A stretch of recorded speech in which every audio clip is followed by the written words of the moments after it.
สวัสดีทุกคนสวัสดีเด้อตอนนี้อยู่ที่สตูดิโอแต่ว่าไม่สตูดิโอเฮ็ดเพลงเนาะนี่คือสตูดิโอไลฟ์สดขายเครื่องของปอมกับแฟนนะเนาะเขาเห็นโปรเจกต์ไลฟ์เพื่อขายเครื่องทรงผมใหม่เนาะใช่ผมใหม่นี่คือห้องที่เขาจัดเนาะเพราะว่าจะเปิดกล่องมาไลฟ์มุมนี้มุมไลฟ์ขายเครื่องเนาะอันนี้ก็จะเป็นเครื่องที่เขาอันนี้มันเครื่องที่เขามาจัดโปรเนาะเครื่องก็จะมีรหัสมีราคามีรหัสเครื่องเนาะหลายร้อยในเครื่องลูกค้าที่ให้เขาเอามาไลฟ์เนาะเครื่องลูกค้าให้เอามาไลฟ์ประมาณนี้เดี๋ยวจะหน่อยเบบี้เลือกเวียกมากแล้วก็มาเฮ็ดไลฟ์ขายเครื่องเนาะแต่ว่าเท่ากับไลฟ์รักกับเบบี้2 คนเปลี่ยนกันขึ้นไลฟ์เนาะถ้าว่ามีเครื่องผู้หญิงเครื่องผู้หญิงไลฟ์ก็ให้แฟนเฮาไลฟ์เนาะถ้าว่าเป็นเครื่องพวกยูนิเซ็กเนาะใส่ยิงใส่ได้เนาะตัวที่เฮานุ่งก็เป็นเครื่องที่เอามาไลฟ์ขายเนาะมีส่งเนี่ยนุ่งให้เบิ่งเลยเป็นจังได๋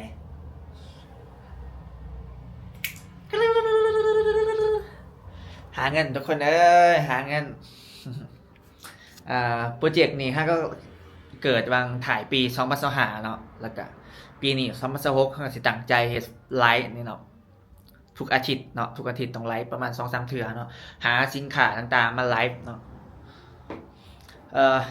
นะหาเงินทุกคนเลยหาเงินเด้อนี่คือการหาเงินเนาะเพลงก็เฮ็ดคือเก่าแต่การเฮ็ดเพลงก็คือเห็นนั่นแหละเพลงเขายังบ่ทันดังบ่ทันหยังก็ตั้งใจเฮ็ดคือเก่าเนาะว่างสเกจ u l e เนาะวางตารางในการเฮ็ดผลงานเฮ็ดเวียกแน่เฮ็ดผลงานแน่นั่นนี่ให้มันเคียงคู่กันไปเนาะคันมื้อนึงเฮาดังเป็นศิลปินเต็มโตแล้วค้าขายเฮาก็ยังเฮ็ดคือเก่าแหละนั่นแหละอาชีพค้าขายเนาะก็ยังเฮ็ดคือเก่าปีนี้ก็อาจจะเห็นปอมเฮ็ดหลายๆอันเนาะก็เห็นว่าเฮาเฮ็ดหลายสิ่งหลายอย่างเฮาก็พอดีซาเลนนี่เนาะซาเลนซาเลนถูกแล้วโอ้ซาเลน365มื้อ365 EP นี่เนาะก็เป็นอย่างที่ดีเด้เพราะว่าเขาจะได้นำเสนอว่าเฮาเฮ็ดอีหยังแหน่แต่ละมื้อนะพอได้ถ่ายทุกคนได้เบิ่งเนาะทุกมื้อเฮามีแนวเฮ็ดเนาะทุกคนทุกๆมื้อเฮามีแนวเฮ็ดอยู่แล้วแต่ว่าก็เนาะก็บ่มีหยังหลายมันก็เป็นการขายเครื่องธรรมดาแหละเนาะแต่ว่าเฮาก็อยากให้ทุกคนเห็นเนาะไลฟ์สไตล์ของเราใช้ชีวิตเป็นจังได๋กลับบ้านใช้ชีวิตจังได๋กินอยู่จังได๋อยู่ในเมืองเฮ็ดหยังทำมาหากินหยังฮู้ไปโลดเนาะฮู้ไปเลยว่าเขาเป็นจังได๋ฮู้ไปเลยเอาเนาะไผที่แบบเบิ่งทุกคลิปปอมนับถือน้ำใจอีหลีเนาะขอบใจที่ติดตามขอบใจที่สนับสนุนเด้อนั่นคือผู้สนับสนุนที่ดีเนาะในการเบิ่งทุกคลิปทุก EP ที่ปอมลงไปเนาะ EP นี้เป็น EP ที่13เนาะแต่ว่ามื้อนี้ก็วันที่11เนาะก็ย้อนว่าบางมื้อเฮาก็ถ่าย2คลิป3คลิปอีหยังไปจังซี่เนาะนะแล้วก็ตัดค่อยๆเอาลงเฮาก็บางมื้อเฮาสะดวกถ่ายก็ถ่ายทุกคนเบิ่งเนาะก็เป็นการโอ้ร่วมกันเด้อทุกคนเด้อก็เนาะแลกเปลี่ยนกันทักทายเซฮายกันได้เด้อที่สำคัญเนาะปอมอยากให้ทุกคนกดไลค์แล้วก็กดคอมเมนต์พอได้ปอมได้ฮู้ว่าไผที่มาเบิ่งเนาะพอได้ฮู้ว่าคอมเมนต์เซฮายกันธรรมดาก็ดีใจแหละเนาะพอได้เพิ่ม engagement เนาะคอมเมนต์จะช่วยให้ยอดวิวพุ่งขึ้นเนาะจะช่วยคนเห็นคลิปของเราหลายๆขึ้นเนาะสำหรับไผที่กำลังมาเบิ่งแล้วสงสัยว่ามันไผขน้อยยังซื้อปอมเด้อบิ๊กปอมได้เนาะเขาเฮ็ดเพลงของเพลงแล้วก็เฮ็ดสวนเฮ็ดสวนนะกงกันขามกันบ่เนาะเฮ็ดหลายๆอย่างเนาะไผที่อยากรู้ว่ามีเพลงหยังแหน่ก็มีเพลงแพงน้องมีเพลงมาไกลในเพลงเท่านี้และอีกหลายๆเพลงเด้อนะแต่ส่วนหลายก็คนที่ติดตามที่2นี่ก็สิรู้จักเฮาอยู่แล้วเนาะเอาเผื่อว่ามีสมาชิกใหม่เข้ามาเพิ่มเติมเนาะก็สิดีคือกันประมาณนี้ของไลฟ์เนาะอันนี้ก็สิจัดออเดอร์เครื่องเวลาเฮาไลฟ์แล้วเนาะเป็นรหัส A B C D E F J เนาะเวลาเฮาไลฟ์เนาะมื้ออื่นนั่นก็สิมาคัดแยกเครื่องแล้วก็แพ็คแล้วก็ส่งลูกค้าที่โอนเงินเนาะเฮาก็จะแพ็คส่ง ก็จะเป็นระบบประมาณนี้เขาใช้ระบบดูดเนาะระบบดูดทุกคนอาจจะหูกันอยู่แล้วเนาะระบบ CF ใน Facebook ดูดไปรหัส A1 พิมพ์ A1 มาดูดปุ๊บได้จักโต10โต20โตปึ้งไปเนาะเอาบ่ได้เนาะบางทีเฮาได้เป็นพ่อค้าเต็มโต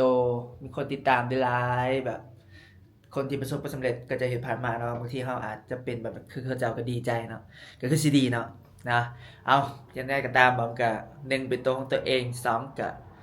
มีคาแรคเตอร์แบบที่เฮาเป็นเนาะ3ก็มีความมุ่งมั่นตั้งใจในสิ่งที่เฮาเฮ็ดอยู่เนาะอ่ะเดี๋ยวไปเบิ่งบรรยากาศตอนเฮาไลฟ์เนาะว่าตอนไลฟ์แท้ๆบ่ได้ถ่ายเบิ่งซำเนาะเพราะว่าค่าไลฟ์ยืนเว้าอยู่บ่ได้มีเวลามาจับกล้องก็ประมาณนี้แหละเนาะก็เอาสภาพห้องตอนนี้เดทที่เป็นยังไงน้อยนะระบบดูดตอนนี้11 โมงกลางคืนนะเนาะ11 โมงปลายหิวเขาวแหละเดี๋ยวเฮ็ดกินก่อนนะว่ามียังกินนะมีอะไรกินบ้างจะไปดูกันเดี๋ยวเสื้อสีดโอ้ของน่ะ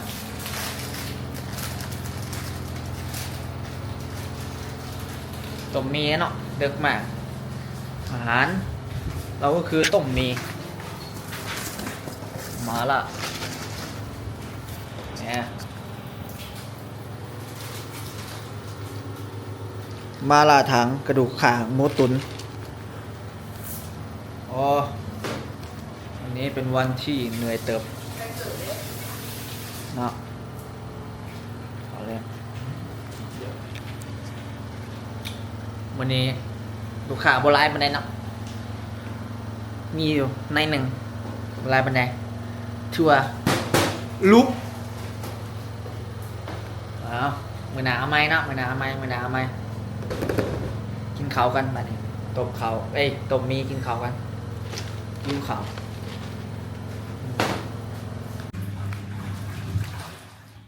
มีม้าล่า